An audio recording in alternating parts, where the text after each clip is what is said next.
So our lab studies the glucocorticoid receptor, and specifically we have studied IBC. And so what we've done is we've tried to apply our hypotheses in IBC to the ILC situation. And so what we have found is that the glucocorticoid receptor decreases proliferation in IBC. And so applying that same hypothesis, we took the ILC cell lines and we understood or first analyzed the glucocorticoid receptor level of expression.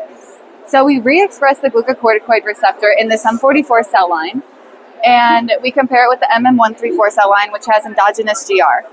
And when we did global RNA sequencing, we found with differential gene expression analysis that activation of the glucocorticoid receptor with dexamethasone decreased proliferation and specifically estrogen-mediated S-phase entry. And it also increased metastasis. And so this metastasis is associated with increased integrin and EMT signaling.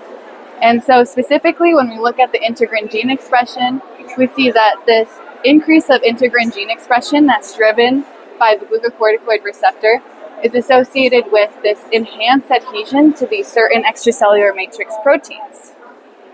And so to continue that, what we did is we perform this co-culture assay, which has been adapted from ovarian cancer.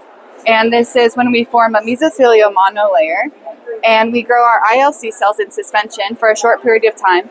We add them in a co-culture, and this is going to mimic serosal metastasis, so peritoneal metastasis, which is a high area of metastasis in ILC.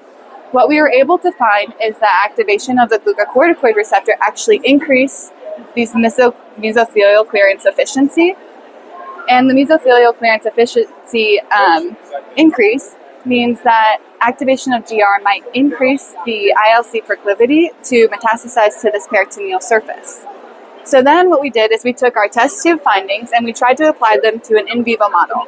And so using this mime model, we introductorily injected these ILC cells into mice, and we saw that cells that did not have GR expression had larger tumors at the primary injection site, and they also had a larger gland weight compared to cells that had GR, which was associated with a smaller tumor size, decreased gland weight, and also a decreased proliferative index, meaning that GR is decreasing proliferation of these primary tumors.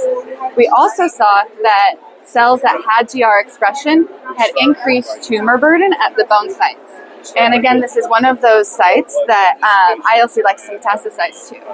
And so what we think is that GR is decreasing proliferation at the primary tumor site and increasing distal metastasis, which could be an important aspect in understanding how to better treat cells in ILC, tumor cells that have GR expression, which is pretty common. And so to continue on this, what we're doing is understanding this migration aspect and specifically how GR is contributing to colonization at these bone and peritoneal sites,